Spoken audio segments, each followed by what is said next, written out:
Howdy folks, Hellcracks here, and welcome to Mercenary Thoughts from the Inner Sphere, episode 92. Getting close to 100. Alright, today we're going to be talking about another one of those Star League mechs that made it into the Inner Sphere of the 30-39 era. Still kicking. Not as great as it used to be, but we can see how this talks about. Alright, Lancelot. 60-ton mech that is about 1,200 battle value. It is a 460 mover, no jump jets. Carries around 19 heat sinks, 152 points of armor, about the same as what you find on a Shadowhawk. It carries around some weaponry. Now, it has a PPC in the right torso, 2 large lasers, 1 in each arm, with no hands, which is kind of a drawback, and a medium laser in the center torso. Now, this mech was originally designed during the Star League era, which started to use some of that advanced technology, which we'll talk about in the other version of this.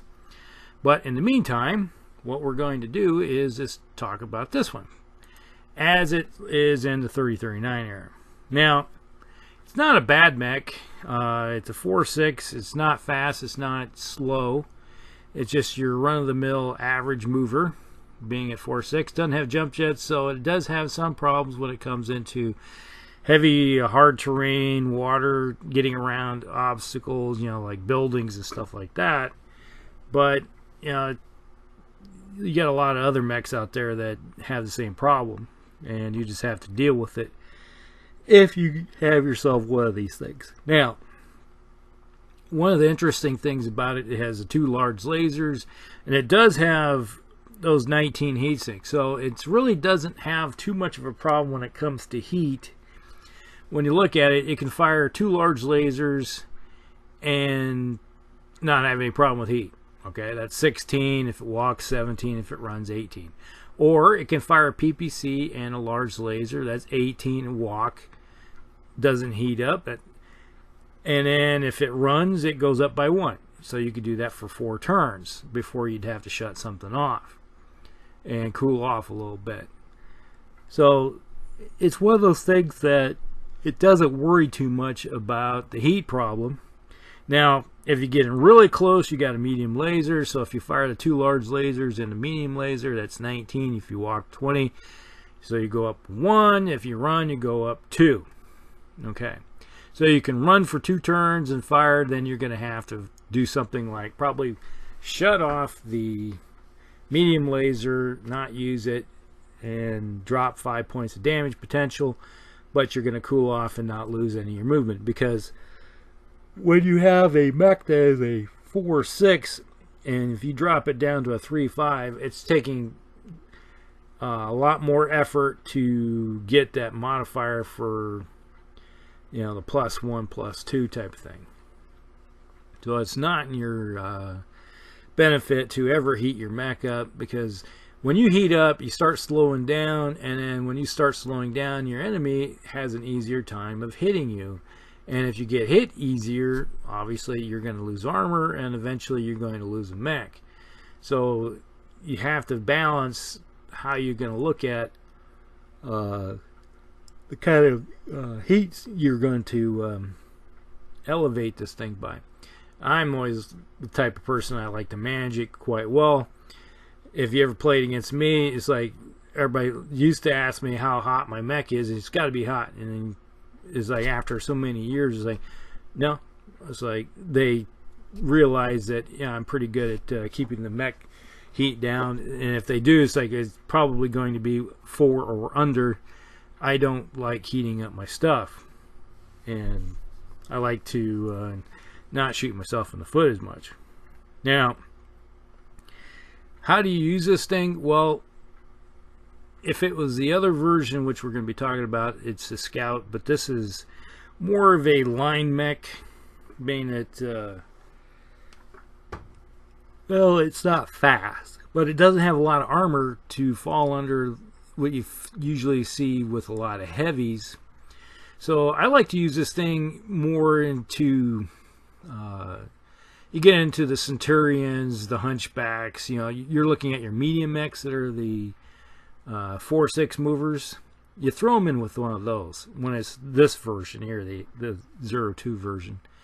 And it can help rip off armor pretty decently when it hits. You know, you combine this with, let's say, a Hunchback or a Enforcer or a Centurion. You know, they do some good damage at their level. You know, this could be like a Lance leader or something. You know, you got a little bit more armor, you got a little more strength to it, but you got a mech that can dish it out a little bit better too. Because if you hit somebody with a PPC and a large laser, that's 18 points damage. Especially if you're hitting some lighter into the medium mech scale where they don't have a lot of armor on them.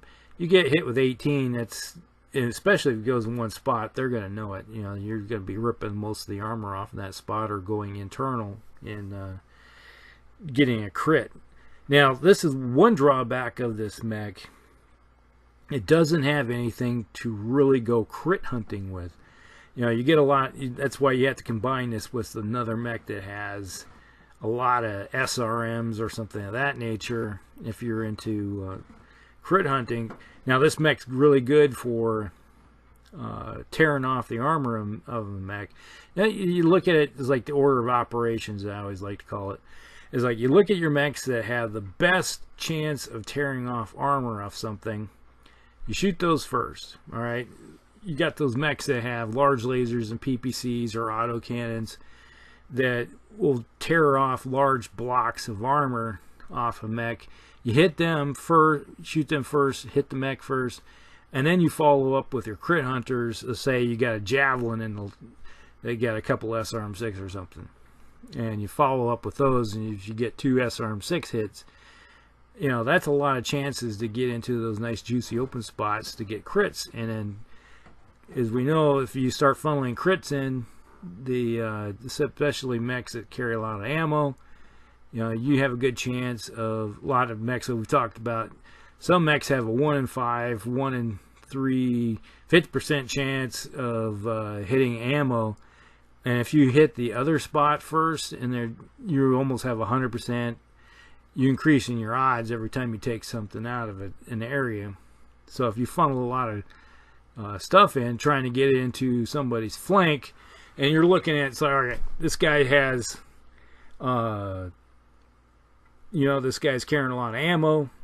Yeah, you just, after many years of playing, you look at a mech, he's like, you know where that you probably want to do a flank. I'm always talking about trying to get into the flank so you can funnel damage into a side. If you can funnel damage into a side and increasing your chance of getting criticals, I do the same thing like when I'm playing the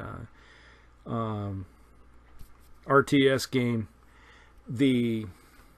from Paradox that's on Steam. I always try to get into a flank of a mech so I can rip off all the armor and parts off that side, and then I can just funnel in, because it's like, okay, I know that mech has, let's say you're looking at a Griffin, it has a PPC and its LRM is on the right side. I try to get into its right side, funnel the damage into the right side, and tear everything off of it. So it's just a mech then running around with, all it can do is punch and kick, or do a DFA, if that ever works. Doesn't very often. I don't like counting one hand the number of times I've ever seen a DFA work. But so you just kind of look at it, you get these mechs into a flank, tear off the armor. Now, if you get into these larger games where you have guys that, let's say you got a whole company of mechs, and these medium mechs kind of start swarming up, pack hunting, as I like to call it. You get into a pack hunt, and you pick on one mech. Everybody picks on one mech, tear everything off of it, and then move on to the next one. So you leave behind you a mech that's all tore up, that your follow-on forces can either just rip it up, or let's say your others, you got a bunch of heavies that do have some good weapons. that tear their armor off a mech, and then you follow in with these kind of mechs, yeah, they're done. So you got to just rotate your who's picking on who, and that's the thing. Pick on one mech, tear it to pieces. Now, let's talk about the other version of this mech for a second. Bring it up. We got the 2750, the Star League mech, the Lancelot, which is the 01. And you're going to find some drastic differences between these two. Now, the 01 is a 690. Yes, you heard me correctly. 6.9. It's a very fast mech for a 60-tonner, so it gets around pretty quickly. The reason for it is that it carries around XL engines. You say, oh, XLs and 39? Yes, it's our Star League technology.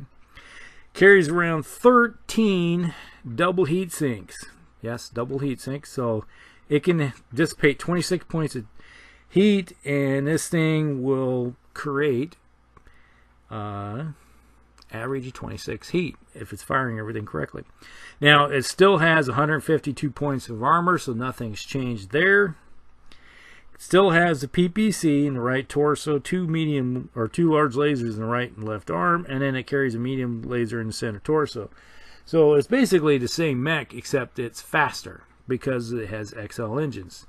Now, in the past, there's been like field modifications and stuff like that where they, it talks about putting ferrofibrous armor on this thing, which would be a great idea. You put ferrofibrous on it, you get like 170 points of armor on it, which is a heck of a lot better.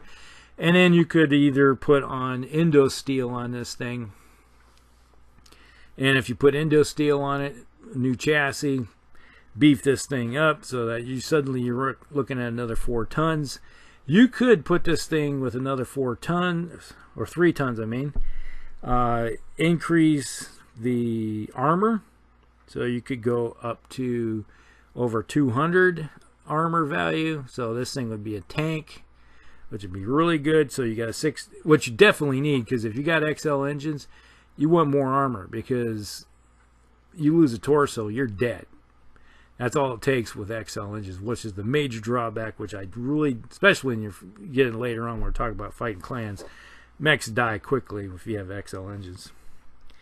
And so that's one way to look at it.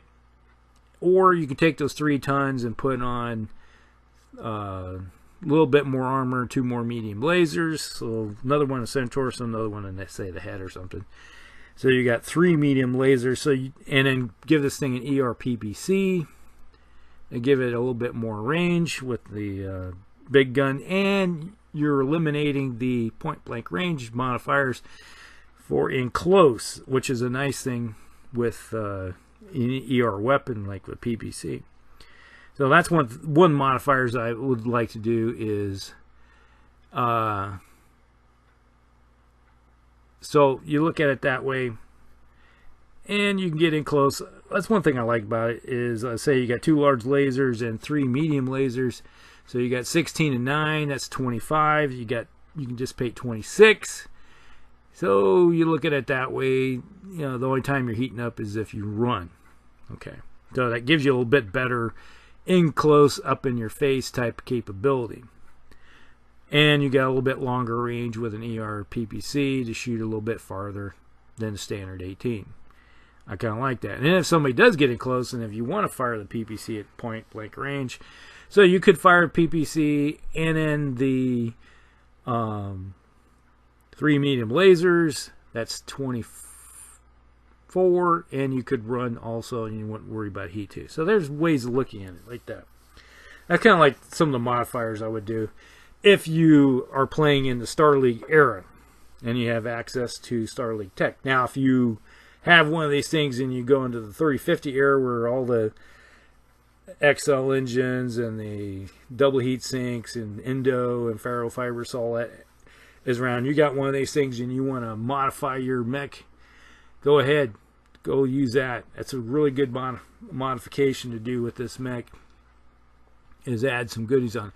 And it does talk about that in the 39 book here, where they mentioned it. So it's not something I'm brought up. It just says right here is that a lot of in the 39 book, it does say that it's 50% faster because it used XL engines, put extended range weapons on it.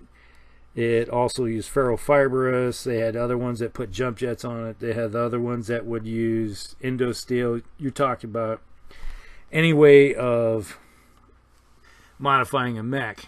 So now when you have the 6.9 moving one, all right, so now you moved into a mech that is a pure scout and very fast. You want to use this thing to get into the flanks, because now you got a weapon system that you can deliver into a flank of somebody. So if you see a mech, say an archer or a dervish or something like that, you know it's carrying around ammo on board. You want to get into, it's like, all right, I know that it has, let's say, the right side, it has ammo right there. I'm going to get into the right flank quick as possible. You can displace fast. And I'm going to use, with this, say, Phoenix Hawks, other 6.9 moving mechs, say Wolfhounds, mechs that move very fast, at least 6.9 or 6.96 preferably, and you're going to wolf pack them together and move on a flank quickly, get into somebody's flank fast, because you look at it, you get into the head of your opponent, they are going to say who's going to be the biggest threat. So if you get these guys moving up a flank, they're going to start, oh, I got to get over here to take care of these guys that are trying to flank me. They may be exposing their other flank to channeling fire, which might be what you want to do, because if you start moving around behind them, they may even try to keep themselves, okay, I'm not going to be exposing my back armor, but they may be exposing themselves to be channeled into focus fire down a right torso or a left torso, and that might be what you're trying to do. You get into their head and trying to turn them around. Yeah, it's going to take more work to get into the rear unless you have a jumper, but you know, you just some things that you can do to your opponent, especially if they're not really thinking that far ahead, and you can just twist them around. All right, that's if that makes any sense to you. So that's the one thing I like doing with these, something that is a fast mover like a 6.9 Lancelot, and it works really good. Is I toss those things into scout. I turn it and say, hey, it's a 60-ton scout for me, and or you can combine it. Let's say you got a fire support lance that has a couple archers or something of that nature that has a bunch of LRMs in it.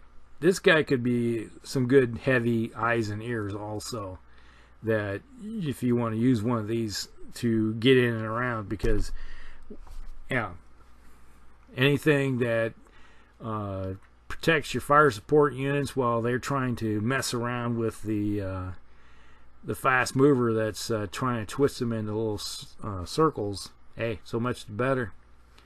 Okay, I hope all this makes any sense to you.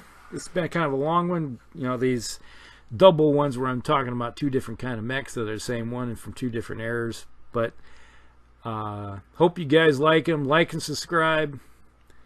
Share it with your friends and everything. And we will talk with you later. Helker X out.